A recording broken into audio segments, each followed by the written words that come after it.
café cacao en premier lieu, mais aussi des nouveaux produits tels que le cajou, dont nous sommes maintenant des grands producteurs en Afrique. En plus du cajou, vous pouvez ajouter quelques produits tels que la banane. Même on peut dire que les Autrichiens importent à partir de l'Allemagne ce qui vient comme banane de l'Amérique du Sud. Ce sont nos concurrents directs. Mais nous devons chercher à améliorer notre production, nos ventes de bananes, par exemple, sur ce marché autrichien. Nous avons également, il faut le dire, beaucoup d'autres potentialités. Et je pense qu'une séance de travail que j'aurai très bientôt avec la Chambre de commerce de Vienne me permettra de bien déblayer cette partie de nos échanges, de part et d'autre. Merci. Vous avez parlé tout à l'heure de défis.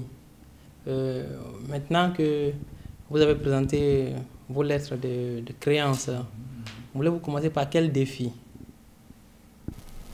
Sur le plan bilatéral, je crois que c'est de revoir l'ensemble des échanges que nous avons, échanges commerciaux.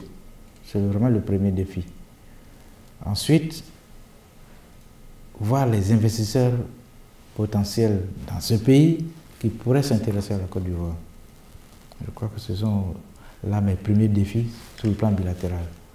Sur le plan multilatéral, ce sera surtout l'ONUDI pour les questions d'industrialisation, l'agence atomique pour les questions aussi bien sanitaires que agricoles. Évidemment, avec l'ONUDC, c'est la lutte contre la drogue. Voilà des défis qui se posent à moi dans les prochains jours.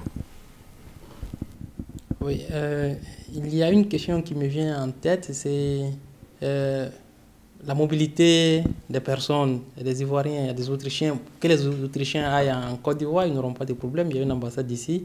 Mais il se trouve que l'ambassade autrichienne a été déplacée d'Abidjan à Dakar. Est-ce que cela ne pose pas un problème aux Ivoiriens qui veulent obtenir le visa pour venir en Autriche?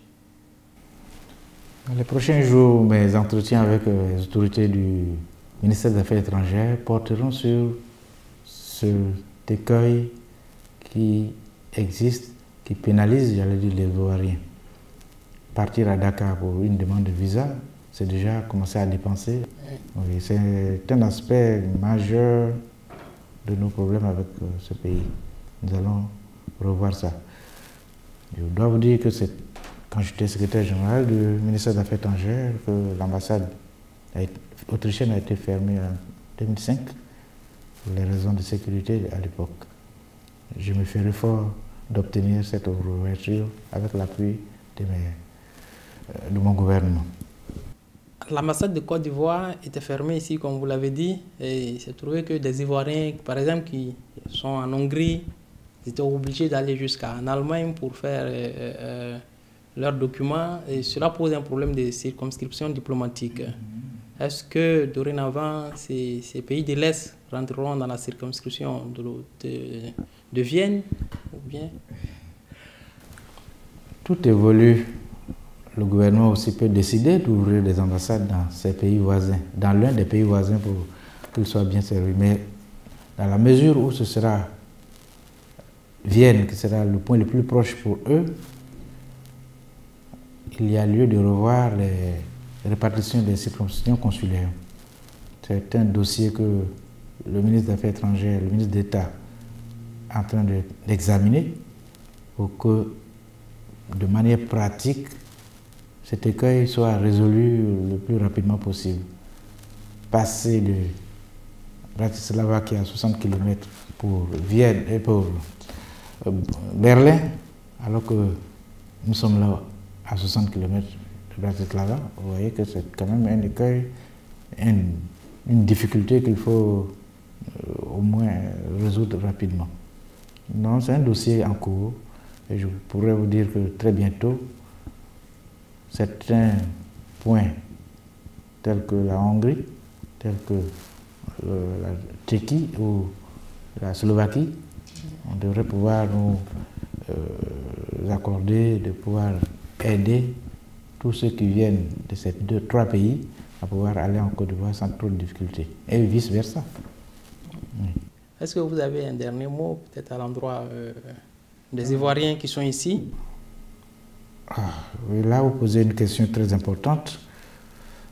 Je n'ai pas encore eu l'occasion de voir la totalité des compatriotes qui sont dans ce pays.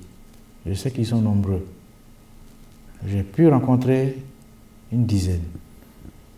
Mais je pense que très bientôt, nous allons nous retrouver pour que je leur lance un message. Qui est un message d'abord de réconciliation. Je ne sais pas si nos compatriotes ici ont subi les contre-coups de ce qui s'est passé au pays, mais je leur dirai que le pays est en train de se réconcilier.